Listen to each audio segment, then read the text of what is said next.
Alrighty chaps, if you're watching yesterday's video you would have seen that I had this in. So all we have left to do on this section here is make from here to here and then around here. I'm going to start by making a template out of some manila folder I have lying around. Over here, I'm hoping I've still got some left. Some here. And there's another piece here. Fantastic. I'll cut these out of this stuff and then transfer them to a piece of steel using my handy arts and crafts skills, and then I will cut them out of the steel and then go glue them into the car. So that bit is going to go, it's going to be probably done in two bits. One bit will be from sort of here around to here, and then another one from here to here. Might not be the longest video today, but at least it's something. Alrighty chaps, we have made the paper template, which I have put down and misplaced. No, here it is. Lovely. Boom. And then I trimmed off the garbage that was there, copper sprayed the back side of that panel, and I'm going to tweak it as I put it on, because it's got to go around a bit of a weird corner, but it will move as I weld it. So it's going to be... I'm going to lose it down the hole in a second. Stand in my own shadow. Stay up. So I'm going to start it like that, which is a fairly snug fit. And as I go, I will tap it around here so that it eventually ends up sitting flush. And then when we're all done, we'll have plug welds through there, and then we'll make the piece that goes down through here. And then eventually when it's all done, we'll seam seal all these seams, and it should be good for another umpteen years. So I'll do a bit of time lapsing so you can enjoy it.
So that bit's welded in, ground down, looking pretty.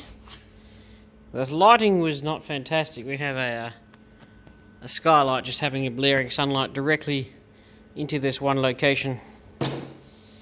Get that off there. So that bit's all welded, top corner. So effectively you go like this. Oh, it looks lovely.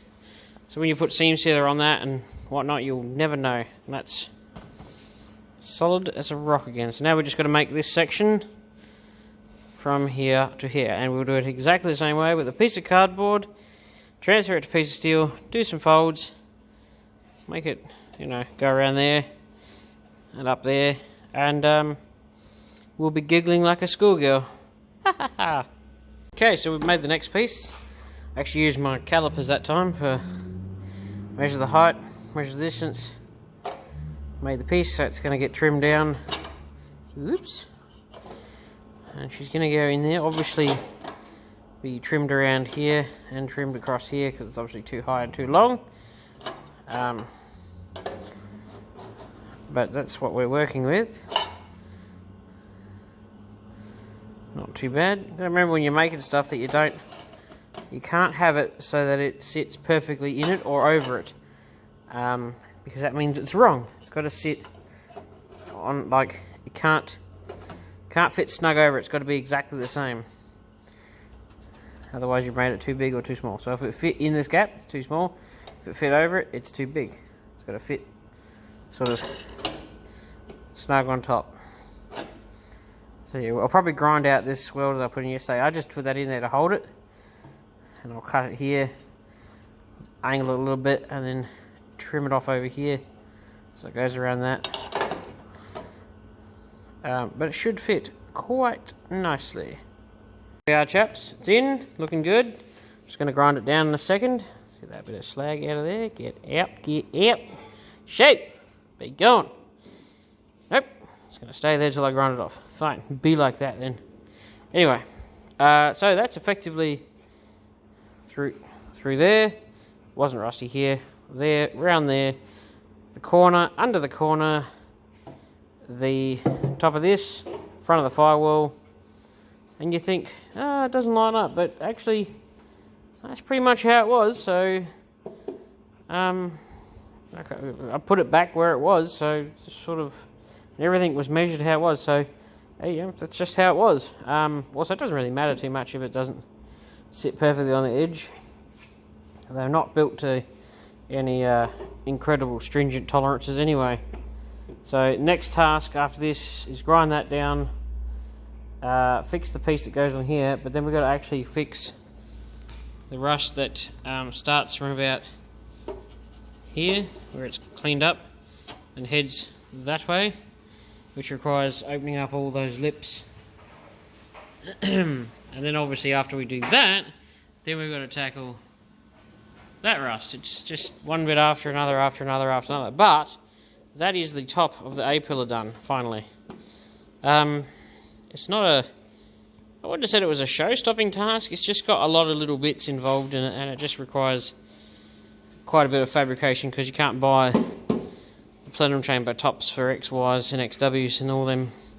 Stupidly, you can buy them for XB, XA and XCs, which is annoying. Better than your stock have only just started making the tops of the plenums for XA, B and Cs. But unfortunately I asked them and they're not making them for XYs, which is bitterly disappointing, because that's... I don't know how much manufacturing goes into it, but I'm assuming it's a fair bit.